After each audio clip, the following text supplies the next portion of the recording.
C'est un complot. On veut arrêter l'interview. On veut arrêter l'interview.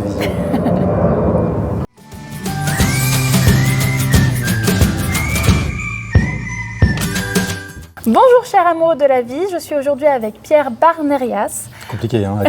Compliqué à dire le nom de famille, mais bon, c'est pas une personnalité peu connue. Non, voilà. non. Non, pas du tout connue. Je suis un citoyen de la Terre, c'est tout, qui s'est retrouvé embarqué dans un truc qui ne le concernait pas directement, enfin voilà, avec des fous furieux qui dénigrent tout, mais Ouais. c'est pas grave. Bon, ça, on va en venir du coup. Et je voulais un peu plus connaître ta vie. Comment est-ce que tu en es arrivé là? Au début, est-ce que tu as voulu tout de suite être réalisateur et partir vers le cinéma? Non. Non? Non, si on m'avait dit il y a 30 ans que je ferais du cinéma et que mes films seraient à l'affiche d'une cinquantaine de salles, je pense que je ne t'aurais pas cru. Ok. Donc non, ça a été un concours de circonstances qui a été quand même un peu provoqué, puisque je suis journaliste depuis 88 maintenant, ça fait quelques années. Après avoir travaillé beaucoup pour la presse écrite, la radio, la télévision, avoir fait des magazines sans aucun commentaire, avoir fait pas mal de documentaires et qui ont été primés ici ou là. Et je me suis dit, bah tiens, quand je me suis rendu compte qu'il y avait des sujets qui étaient tabous, qu'on ne pouvait pas aborder dans la presse, et je me suis dit que la seule possibilité de les montrer, c'était le cinéma, qui pour moi était le dernier espace de liberté. Donc j'en ai profité, ça fait maintenant, j'en suis à mon 5e documentaire long métrage. Le premier long métrage que tu as fait, qui a été un peu du coup le déclic pour partir vers le cinéma, c'était sur quel sujet C'était une grosse enquête sur un secret, qui est le secret dit de Notre-Dame de Fatima, qui a été confié donc à 3 petits bergers portugais en 1917, qui est dit le secret de Notre-Dame de Fatima. Et je montre dans le film que le Vatican, qui est quand même une grosse institution, parce que ça fait 2000 ans, c'est la seule institution qui existe depuis 2000 ans, que le Vatican n'a pas révélé ce fameux secret confié par la Vierge à ces 3 petits bergers. Donc l'idée c'était, mais qu'est-ce que c'est que ce secret? Et donc voilà, et dans le film je donne le fameux secret de Notre-Dame de Fatima. Tu aimes bien les sujets un peu tabous qui sont cachés? Oui, j'aime pas les secrets, je suis viscéralement opposé à toute forme de secret, quel qu'il soit. Quand je voulais en fait rendre hommage à cette femme qui est Notre-Dame, qui est la femme la plus peinte, la plus sculptée, la plus priée de l'histoire de l'humanité, qui est une femme juive, priée par des musulmans, par des bouddhistes, par des hindous. Il n'y avait jamais eu de documentaire cinéma sur elle. Donc quand j'ai commencé à creuser un petit peu le personnage, je me suis rendu compte que, oups, en 1917, la Vierge apparaît à Fatima, elle révèle un secret qui aurait dû être révélé au plus tard en 1960. Et en 1960, le Vatican dit stop, jamais on révélera ce secret. Donc forcément, ça attise la curiosité. Qu'est-ce qu'il y a dedans, quoi?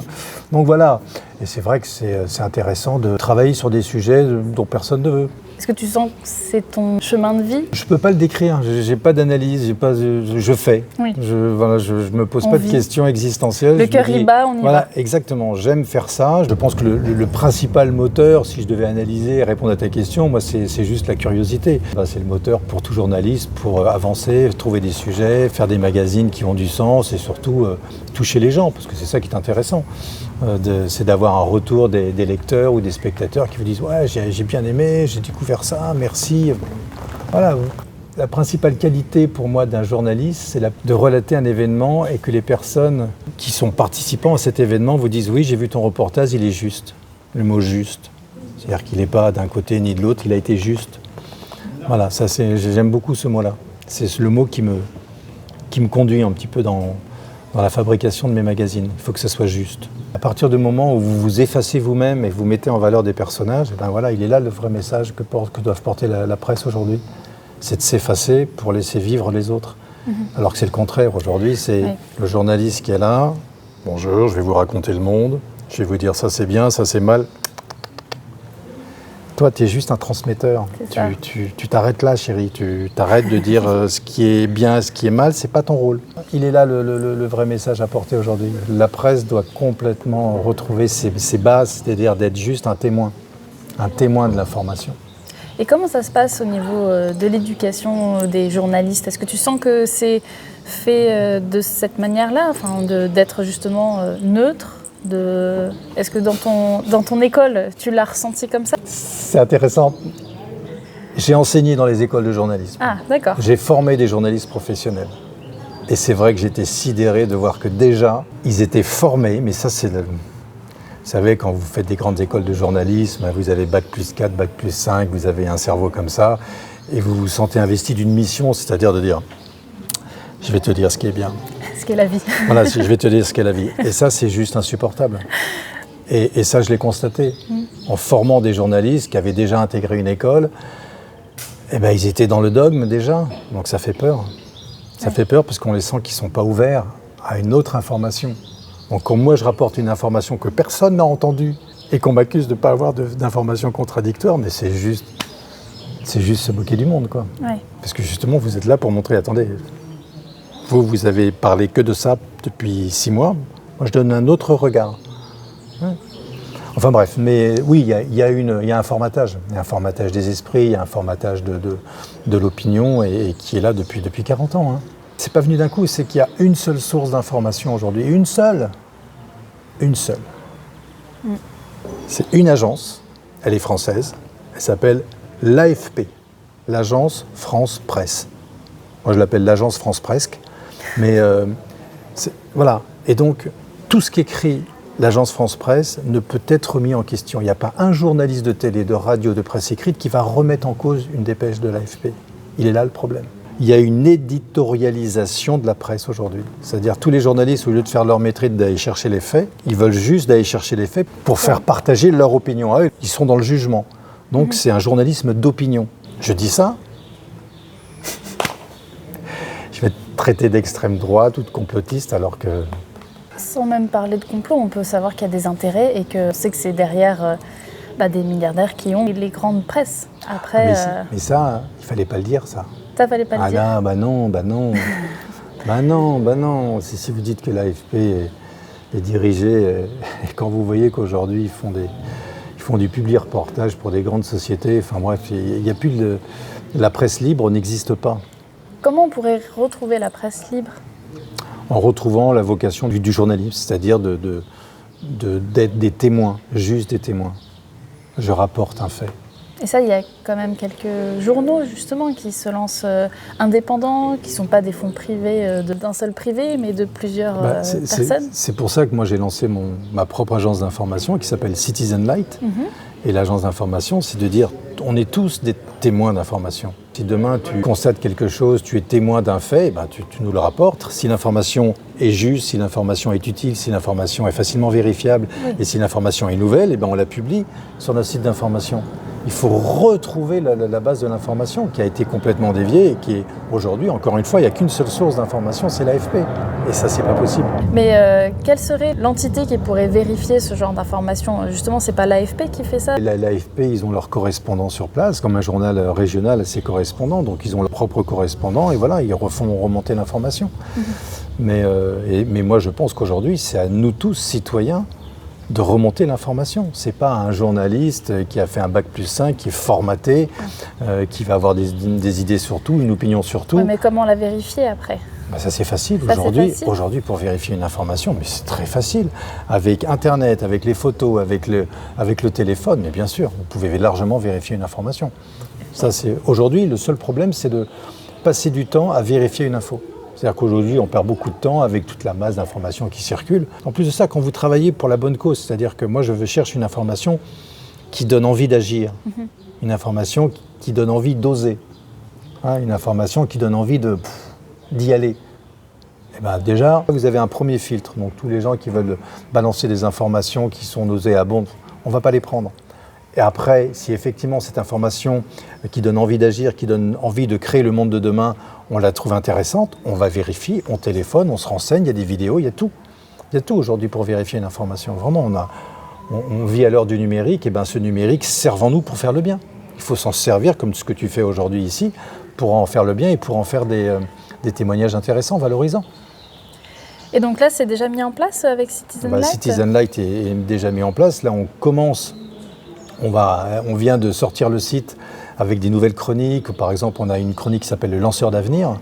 On avait les lanceurs d'alerte. Maintenant, on fait des lanceurs d'avenir parce qu'aujourd'hui, maintenant, c'est le monde de demain. Ce monde-là est en train de s'écrouler.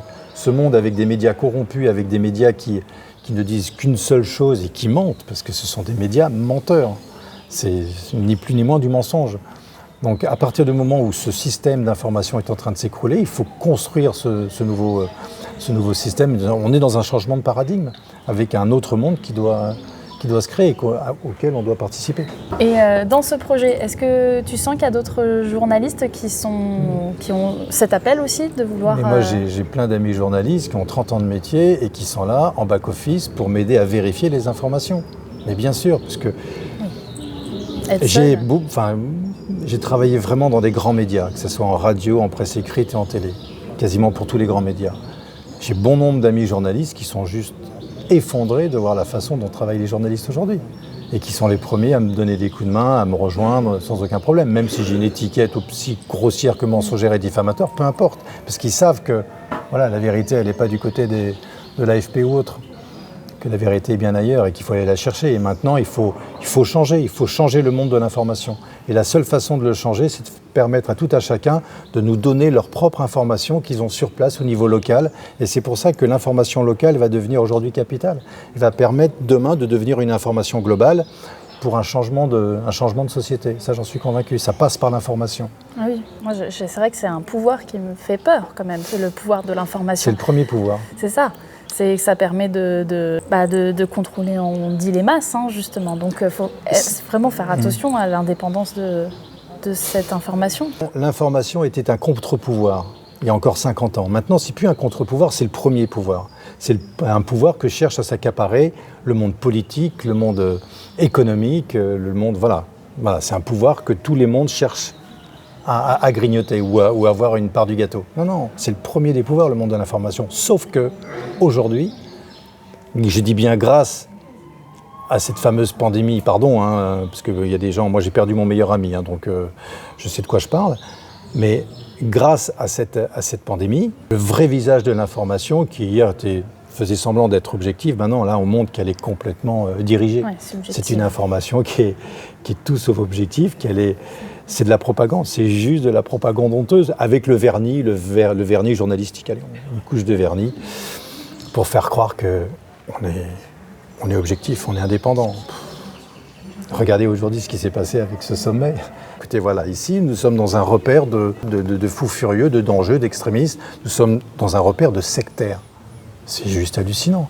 Alors que la secte, c'est quoi ? La secte, c'est ce qui coupe le lien avec la nature. Et ici, au contraire, on essaye de restaurer ce lien.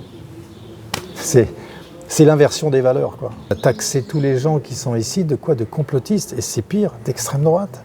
Enfin, vous vous rendez compte ? Ah oui. Mais vous vous rendez compte ? Moi, j'espère sincèrement, et j'invite tous les exposants qui ont participé à ce sommet de la Terre à porter plainte. Mais portez plainte, mon Dieu. Les tribunaux, je crois encore à la justice, moi. Parce que là, pour la petite histoire, après l'avalanche qui s'est passée en 2020 sur Hold Up, j'ai rien dit, j'ai vu qu'il y avait une manipulation qui était juste énorme. Voilà, aujourd'hui, c'est l'AFP qui se retrouve mise en examen pour diffamation sur Hold Up. C'est juste énorme, parce que c'est toute la presse qui est visée par cette mise en examen pour diffamation. Enfin, personne n'en a entendu parler. Non, j'avoue que j'en ai pas du tout entendu parler. Étrange, non ? C'est étrange. À partir du moment où tu dis c'est étrange, à partir du moment où maintenant, aujourd'hui, tu te poses des questions, tu deviens complotiste. Ouais. C'est juste dingue. Ma page YouTube, c'est un peu sur le mot « oser ».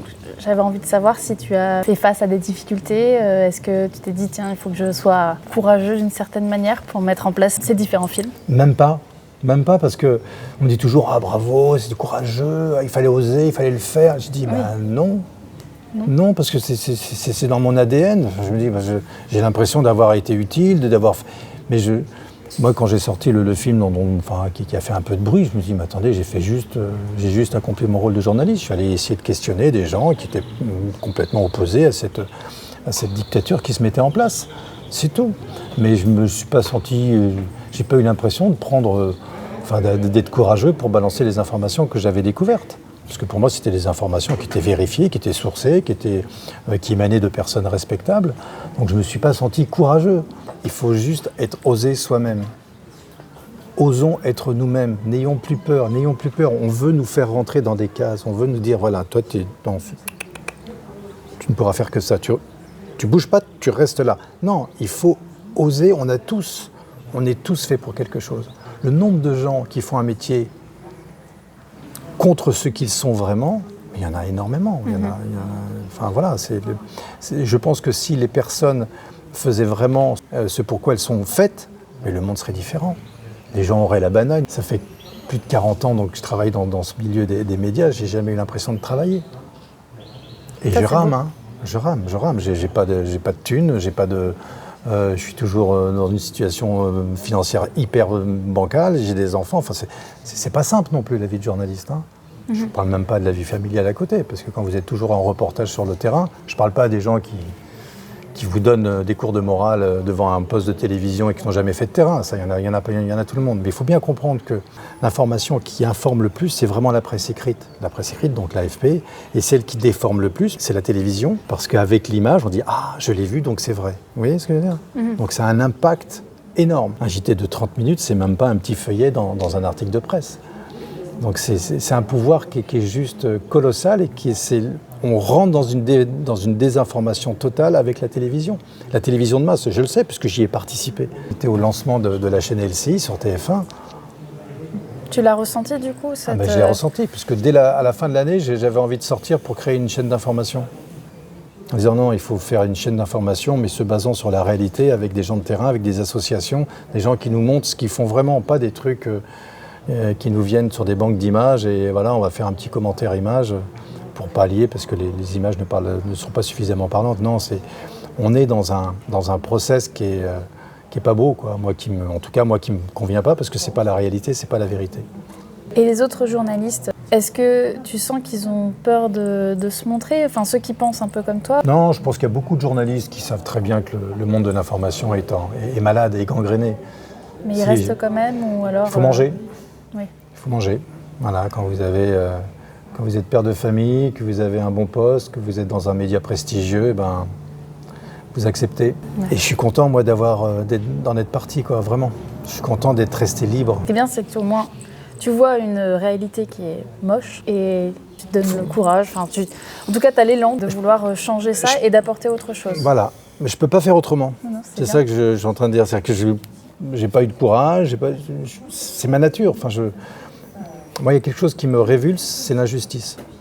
J'aime pas l'injustice, mais vraiment. Hein. J'ai fait un film qui s'appelle Sous peine d'innocence, qui est sorti en salle, 12 ans de tournage, avec 0 moyen. Ce film est l'un sans doute de mes plus beaux films, avec un prisonnier américain, une histoire unique dans les annales américaines. C'est-à-dire un prisonnier qui a préféré rester en prison plutôt que de dire qu'il était coupable.